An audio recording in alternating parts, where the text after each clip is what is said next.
ಜೊತೆ ಹೌದು, ನಾವಿವತ್ತು ಬಂದಿದ್ದು ಊಟಿಯ ಈ ಒಂದು ಟೀ ಫ್ಯಾಕ್ಟ್ರಿಗೆ. ಈ ಟೀ ಫ್ಯಾಕ್ಟ್ರಿಯಲ್ಲಿ ಟೀ ಸೊಪ್ಪನ್ನ ಯೂಸ್ ಮಾಡಿ ಹೇಗೆ ಟೀಯನ್ನ ತಯಾರಿಸ್ತಾರೆ ಅಂತ ಒಂದು ವಿಡಿಯೋನ ಮಾಡಿದೀನಿ, ನೋಡೋಣ ಬನ್ನಿ. ಮೊದಲು ಸೊಪ್ಪನ್ನ ಡ್ರೈ ಮಾಡ್ತಾರೆ, ಒಂದಷ್ಟು 12 ಅವರ್ಸ್ ಪೂರ್ತಿ ಒಣಗಿಸ್ತಾರೆ. ಅದಾದ ನಂತರ ಈ ಫಸ್ಟ್ ಮಿಷನ್ ಅಲ್ಲಿ ರೊಟೇಷನ್ ಮಾಡ್ತಾರೆ. ಆ ಒಂದು ಕ್ರಶ್ ಆದ್ಮೇಲೆ ಅಲ್ಲಿ CTC ಅಂತ ಒಂದು ಪ್ರೋಸೆಸ್ ಮಾಡ್ತಾರೆ. ಇದೇನಂತ ಹೇಳಿದ್ರೆ ಕಟಿಂಗ್, ಟರ್ನಿಂಗ್ ಮತ್ತೆ ಕರ್ಲಿಂಗ್ ಅಂತ ಹೇಳಿ. ಇದಾದ್ಮೇಲೆ ಈ ಒಂದು ಡ್ರಮ್ ಇದೆ ನೋಡಿ, ಈ ಡ್ರಮ್ ಅಲ್ಲಿ ರೊಟೇಷನ್ ಮಾಡಿ ಅದಾದ್ಮೇಲೆ ಫಾರ್ಮೆಂಟಿಂಗ್ ಅಂತ ಅಂದ್ರೆ ಆಕ್ಸಿಡೈಸಿಂಗ್ ಪ್ರೋಸೆಸ್ ಅನ್ನ ಮಾಡಿ 1.5 ಅವರ್ ಈ ಪ್ರೋಸೆಸ್ ಅನ್ನು ಮಾಡ್ತಾರೆ. 90 ಡಿಗ್ರಿ ಹ್ಯೂಮಿಡಿಟಿ ಟೆಂಪರೇಚರ್ ನ ಮೇಂಟೈನ್ ಮಾಡಿ ಅದಾದ್ಮೇಲೆ ಈ ಡ್ರೈಯರ್ ಅಲ್ಲಿ 230 ಡಿಗ್ರಿ ಡ್ರೈ ಮಾಡ್ತಾರೆ. ಇದಾದ ನಂತರ ಈ ವೇಸ್ಟೇಜ್ ಅಂತ ಏನ್ ಬರುತ್ತೆ, ಆ ವೇಸ್ಟೇಜ್ ಅನ್ನ ಫೈಬ್ರೋಮೇಟ್ ಮಾಡಿ ಅಂದ್ರೆ ವೇಸ್ಟೇಜ್ ಅನ್ನ ರಿಮೂವ್ ಮಾಡ್ತಾರೆ.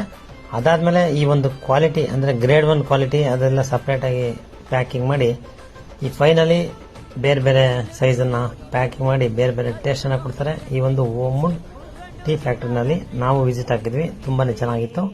ಹಾಗೇನೆ ನೀವು ಹೋದ್ರೆ ಈ ಒಂದು ಟೀ ಫ್ಯಾಕ್ಟರಿನ ವಿಸಿಟ್ ಮಾಡಬಹುದು. ಊಟಿ ಕಡೆ ಹೋದ್ರೆ ಈ ಟೀ ಫ್ಯಾಕ್ಟರಿಗೆ ವಿಸಿಟ್ ಮಾಡಿ.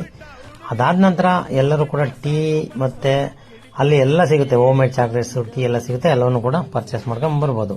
Thank you. ಈ ರೀತಿಯ ಹೆಚ್ಚಿನ ವಿವರಗಳಿಗಾಗಿ ನನ್ನ ಸ್ನೇಹಜೀವಿ ಮಂಜೇಗೌಡ ಯೂಟ್ಯೂಬ್ ಚಾನಲ್ನ ಫಾಲೋ ಮಾಡಿ. ಹಾಗೆ ನಮ್ಮ ಸ್ನೇಹಿತರು ಸಿಕ್ಕಿರೋ ಕರ್ನಾಟಕದವರು, ನಮಗೂ ಕೂಡ ಒಂದು ಖುಷಿ ಆಯಿತು.